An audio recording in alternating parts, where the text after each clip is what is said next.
Hello children, welcome to your EVS video class. Children, we are doing a revision in EVS. My voice has become a bit hoarse, थोड़ा सर्दी ज़ुकाम की वजह से, but I hope you are able to understand what I will be explaining. जो मैं बोलूँगी आपको समझ में आ जाएगा. थोड़ा गला बैठ गया है लेकिन हम कर रहे हैं रिवीजन चैप्टर नंबर 17 का. मैंने पिछले वीडियो में कुछ फिल इन द ब्लैंक्स करवाया था और इस वक्त हम जो रिवीजन कर रहे हैं वो फिल इन द ब्लैंक्स के फॉर्म में कर रहे हैं या इसको वन वर्ड आंसर भी बोल सकते हैं. तो अभी हम फिल इन द ब्लैंक्स में ही करेंगे, उसके बाद मैं कुछ ट्रू फॉल्स भी करवाऊँगी, फिर क्वेश्चन आंसर्स भी करवाऊँगी. Will move step by step. Let's complete this chapter. इस चैप्टर के कुछ एक फिल इन द ब्लैंक्स बचे हैं और वो मैं आज के वीडियो में करा दूँगी.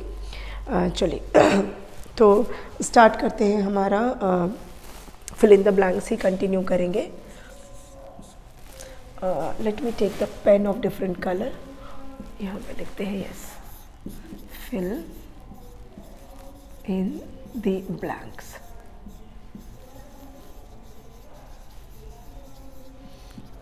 Okay, so the question is January is the month of blank season. जनवरी कौन से सीज़न का मंथ होता है, मतलब जनवरी मंथ में कौन सा सीज़न होता है. तो अभी जैसा कि अभी हमारा जस्ट हमने कंप्लीट किया है, जनवरी मंथ हमारा बीता है, तो वो कौन सा मंथ है, कौन सा सीज़न था उस समय. इट वॉज विंटर सीजन, है ना. January is the month of winter season. Next हम ले रहे हैं March is the month of blank season. मार्च जो है वो किस सीज़न का मंथ है, कौन सा सीज़न होता है मार्च में.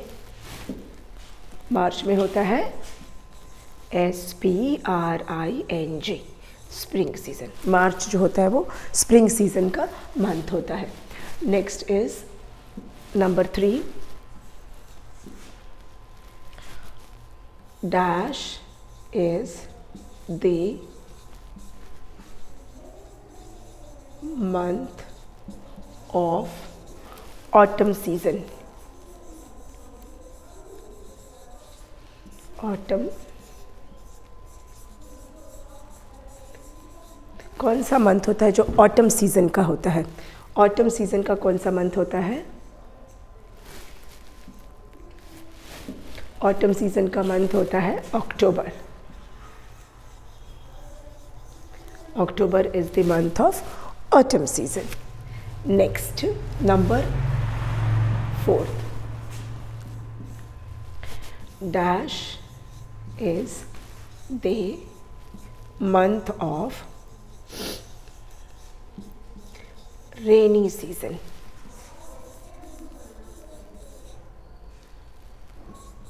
रेनी सीज़न. रेनी सीज़न का कोई एक मंथ का आपको नाम बताना है. तो रेनी सीज़न का मंथ कौन सा होता है. रेनी सीज़न का मंथ होता है जुलाई. जुलाई इंडिया में, हम इंडिया के कॉन्टेक्स्ट में बात कर रहे हैं ना, तो इंडिया में जुलाई का जो मंथ होता है वो रेनी सीज़न होता है. ठीक है, इतना नोट कर लीजिए तो फिर आगे बढ़ते हैं. चलिए let's move further. Next is अच्छा 5th वन ना. Okay, let me see, is it 5th one? Okay, yes, 5th one. Okay, number 5 है the birds build यहीं से ठीक है, their nest in dash season. कौन से सीज़न में बर्ड्स अपना नेस्ट बनाती हैं? कौन से सीज़न में बर्ड्स अपना नेस्ट बनाती हैं? It is spring season. Okay, spring season में बर्ड्स अपना नेस्ट बनाती हैं। Next is number 6। Number 6 is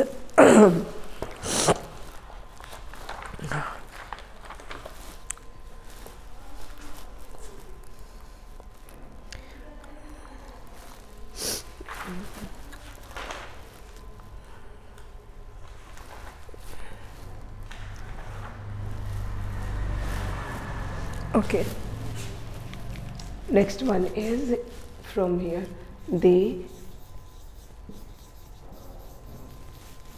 rainbow has dash colors। Rainbow में कितने कलर्स होते हैं?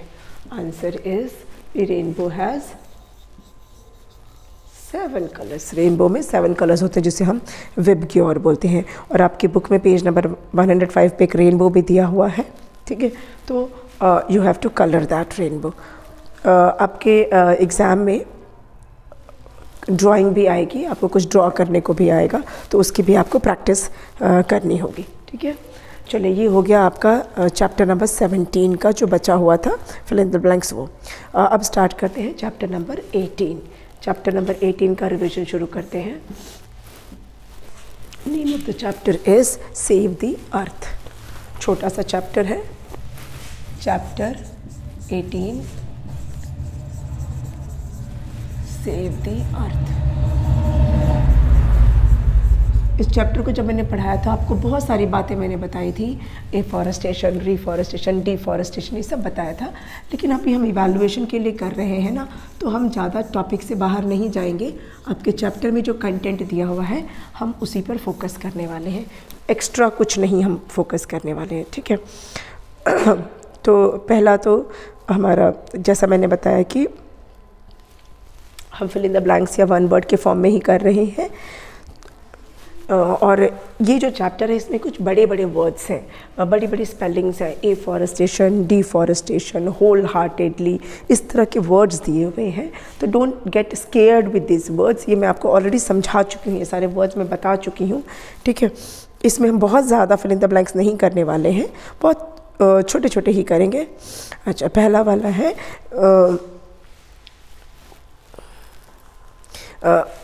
इसको ऐसा करते हैं कि इसको मैं फिल इन द ब्लैंक्स में ना करवा के इम्पॉर्टेंट पॉइंट्स में करा देती हूँ, ठीक है। Important points of the chapter में करा दूँगी ताकि आपको पढ़ने में आसानी हो। तो इसको हम यहाँ पे कर लेते हैं, just a second. Important points of the chapter के फॉर्म में इसको मैं करा देती हूँ, it will be more better for you. तो यहाँ लिख देते हैं हम इम्पॉर्टेंट पॉइंट्स। इस चैप्टर के जो इम्पॉर्टेंट पॉइंट्स हैं उस पे हम बात करेंगे। सबसे पहला है कि वी कैन सेव अर्थ। कैसे हम सेव अर्थ कर सकते हैं? We can save earth by, अब कैसे कर सकते हैं? नंबर 1 है बाय सेविंग ट्रीज, पेड़ों को बचाएंगे हम, बाय सेविंग ट्रीज, पेड़ों को बचा के। दूसरा, planting more trees, planting more trees, ठीक है। और क्या कर सकते हैं? और क्या कर सकते हैं हम? By saving natural vegetation. Natural vegetation का मतलब होता है जो अपने आप से जो प्लांट्स लगे होते हैं, ठीक है। तो हम इसको ये करते हैं बाय सेविंग नेचुरल रिसोर्सेज कर सकते हैं, सेविंग नेचुरल रिसोर्सेज।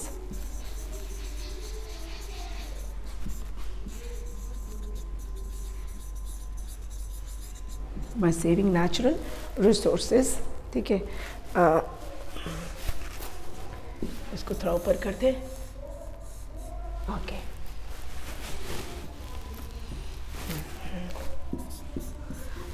अब natural resources by saving water, saving water, saving electricity, saving electricity, okay, by saving water, by saving electricity, ये चीज़ें हम कर सकते हैं टू सेव आवर अर्थ, ठीक है। फिर और क्या कर सकते हैं, वी मस्ट कंट्रोल पोल्यूशन, ठीक है। 6 वी मस्ट कंट्रोल, क्यों कंट्रोल बोल रहे हैं, क्योंकि ख़त्म तो नहीं कर सकते पर कम से कम तो कर सकते हैं ना, तो वी मस्ट कंट्रोल पोल्यूशन, हर तरह का पोल्यूशन, ठीक है। वी मस्ट कंट्रोल पोल्यूशन, ठीक है, we must control pollution. Then number 7, इसको और ऊपर कर देते हैं यहाँ पर,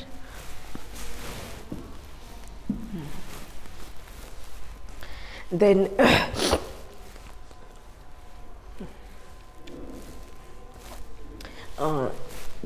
save natural vegetation, natural vegetation, ठीक है, ये हो गया। ये सारी चीज़ें हैं, ये हमारे तरीके हैं जिनसे कि हम अर्थ को सेव कर सकते हैं। अच्छा, अब हम ये जो सारे पॉइंट्स हैं इसके सब पॉइंट्स को डिस्कस करेंगे। ये हमारे पॉइंट्स हैं how we can save earth, how we can save earth.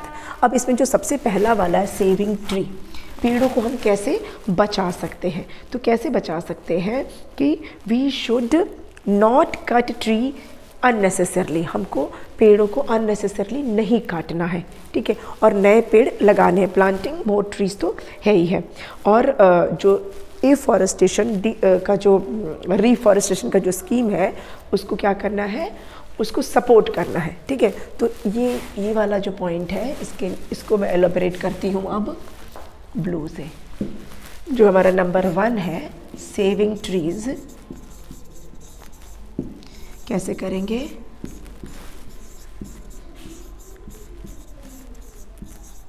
Supporting afforestation and reforestation.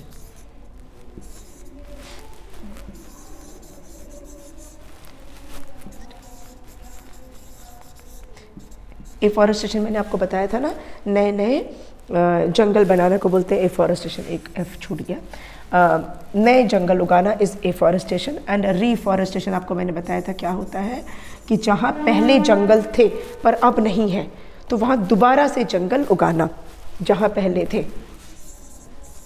Afforestation and reforestation, जहाँ पहले जंगल थे वह अब किसी कारण से अगर वहाँ जंगल नहीं है तो दोबारा से वहाँ जंगल उगाना। और दूसरा एफॉरेस्टेशन मतलब नए नए जंगल लगाना। ऐसा करेंगे तो हम पेड़ों को बचा पाएंगे, ठीक है। नेचुरल रिसोर्स को कैसे सेव कर सकते हैं, number 2 saving natural resource, saving natural resources. अब नेचुरल रिसोर्स को कैसे सेव कर सकते हैं, उसके क्या पॉइंट्स हो सकते हैं।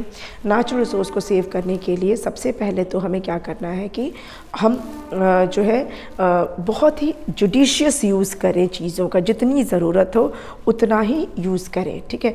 We should not waste natural resource. सबसे पहला पॉइंट तो यही होगा कि we should not waste natural resource, ठीक है। पहला पॉइंट है कि we should not waste natural resources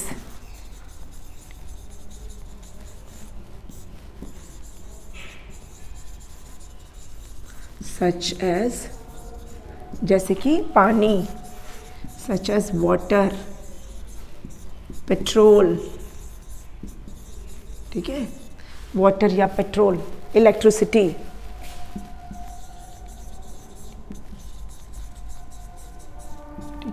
मतलब इलेक्ट्रिसिटी किससे प्रोड्यूस, कोल वगैरह जो होता है ना, ये सब, इसको हमें वेस्ट नहीं करना है सबसे पहले तो, ठीक। और क्या कर सकते हैं, सेव फ्यूल। अगर हम पेट्रोल की के लिए अगर यूज़ करें, हम इसके लिए वर्ड यूज़ कर सकते हैं सेव फ्यूल। फ्यूल क्या होता है, जैसे कि डीजल है, पेट्रोल है, गैस है, जो CNG बोलते हैं ना, कॉम्प्रेस्ड नेचुरल गैस, ये सारी चीज़ों को हम सेव करें, ठीक है। LPG जो है, लिक्विड पेट्रोलियम गैस, जो सिलेंडर में जो गैस होता है उसको भी सेव करें। मतलब हम जितना इन चीज़ों को बचाएंगे, समझ लो हम अपने अर्थ को ही सेव कर रहे हैं, ठीक है। तो ये हो गया। और इसमें सबसे इम्पॉर्टेंट तो है सेव वाटर, सबसे इम्पॉर्टेंट है, क्योंकि पानी जो है ना वो लाइफ की सबसे इम्पॉर्टेंट ज़रूरत है, तो ये हमें ज़रूर बचाना है, ठीक है। और उसके बाद जो है नीचे आते हैं, ये जो पोल्यूशन वाला जो पॉइंट है, इसके ये हाँ, इसके लिए भी मैंने आपको लिखाया, पिछले जब मैंने चैप्टर पढ़ाया था तो आपको मैंने तरीके बताए थे कि कैसे हम पोल्यूशन को कंट्रोल कर सकते हैं। ये मैं ऑलरेडी आपको बहुत डिटेल में एक्सप्लेन कर चुकी हूँ, लेकिन कुछ मेन पॉइंट्स है, क्योंकि हम रिवाइज कर रहे हैं ना, तो कुछ मेन पॉइंट्स है जो मैं आपको अगले वीडियो में लिखा दूँगी, हाउ टू कंट्रोल पोल्यूशन, ठीक है। एंड किस तरह से हम ग्लोबल वार्मिंग से को भी रोक सकते हैं या कंट्रोल कर सकते हैं, इस पर हम थोड़ा सा और बचा है इस चैप्टर का, वो हम डिस्कस कर लेंगे, तो हमारा चैप्टर 18 भी कंप्लीट हो जाएगा। और चैप्टर 19 तो हमने जस्ट किया है, उसमें बहुत ज़्यादा नहीं है। इसके बाद हम करेंगे रिविजन ऑफ क्वेश्चन आंसर्स, ठीक है। थोड़ा पोल्यूशन पे डिस्कस करके फिर क्वेश्चन आंसर्स को रिवाइज करेंगे। तो मिलते हैं नेक्स्ट वीडियो में। Thank you.